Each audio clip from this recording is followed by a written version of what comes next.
A kú ojúmọ́, a kú ojúmọ́, a kú ojúmọmọ. Koiki Media will bring the work closer to your doorstep. A kí gbogbo ẹ̀yin ìyá wa lílé lóko lẹ́yìn odi. Gẹ́gẹ́ bá ṣe mọ̀, iléeṣẹ́ Koiki Media lọ́tùn ni. A wá sọ̀rọ̀ nípa ìgbà ìwáṣẹ̀. A kàn sọ ní ṣókí nítorí pé ó máa ní abala kìíní, abala kejì, abala kẹta bá a ṣe máa ṣe lọ nìyẹn. Ní ìgbà ìwáṣẹ̀, wọ́n ń pe kinní kan ní ìtẹríba nílẹ̀ káàárọ̀ oòjíire. Nílẹ̀ tá a bá wò lénìí, tá a bá rí i pé gbogbo àwọn nǹkan wọ̀nyí àti sọnù. Nígbà ayé ìwáṣẹ̀ látijọ́, ọmọ máa ń tẹríba fún bàbá, ọmọ á tẹríba fún ìyá. Kódà ní àwùjọ,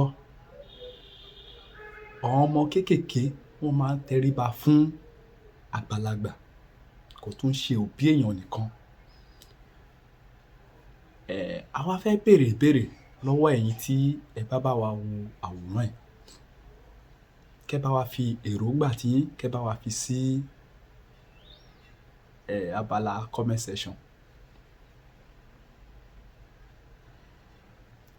Kí ni ohun tó fà á tí kò fi sí ìtẹríba mọ́ ní àwùjọ wa lénìí? Kí ni ohun tó fà á tí ò fi sí ìtẹríba mọ́ ní àwùjọ wa lénìí? Àti wípé kí ni ohun tí a lè ṣe tí a fi lè dá àṣà àti ìṣe ilẹ̀ káàárọ̀ oòjíire tí a fi lè dá padà? Kí ni ohun tí a lè ṣe? Torí pé ní ìgbà ìwáṣẹ̀ yẹn, kódà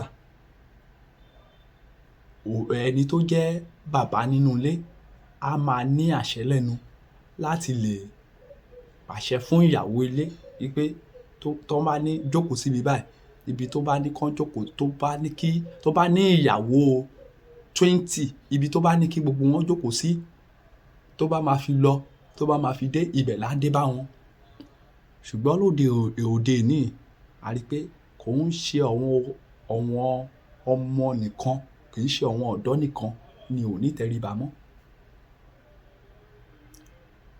Kódà àwọn ìyàwó ilé, ọ̀pọ̀lọpọ̀ èèyàn ni ò ní tẹríba mọ́.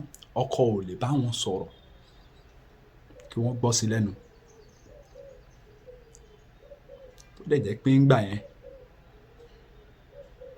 ó ní abala tá a ṣì máa yà sí, ṣùgbọ́n a wá kí ẹ̀yin èèyàn wa, kẹ́ bá wa fi èròǹgbà yín, kẹ́ bá wa fi sí comment section. Ká wá lè mọ èsì tí àwa padà wá release ní the next video tá a bá máa gbé jáde. Nítorí pé a gbọ́dọ̀ lajú ńlẹ̀ kí gbogbo ẹ máa lọ bó ṣe ń lọ yìí. Kò sí ìtẹríba mọ́ láwùjọ. Kò sí ìtẹríba kankan mọ́ ní àwùjọ tí a dẹ̀ nílò láti dá ohun tí à ń sọ yìí láti dá padà sí ilẹ̀ káàárọ̀ oòjíire. Nítorí pé tó bá ń sọ̀rọ̀ ilẹ̀ káàárọ̀ oòjíire, tó ń sọ̀rọ̀ ilẹ̀ ọmọ odù tó bí ìwà. Ṣùgbọ́n ìwà yẹn ó ti wá sọnù lénìí. Òun la wá sọ pé kí la lè ṣe láti dá padà sí àwùjọ wa. A kú ojúmọ́ lẹ́ẹ̀kan sí iléeṣẹ́ Koiki Media, bringing the world closer to your doorstep. Ẹ ṣeun. A máa retí àtẹ̀jíṣẹ́ yín lábala comment.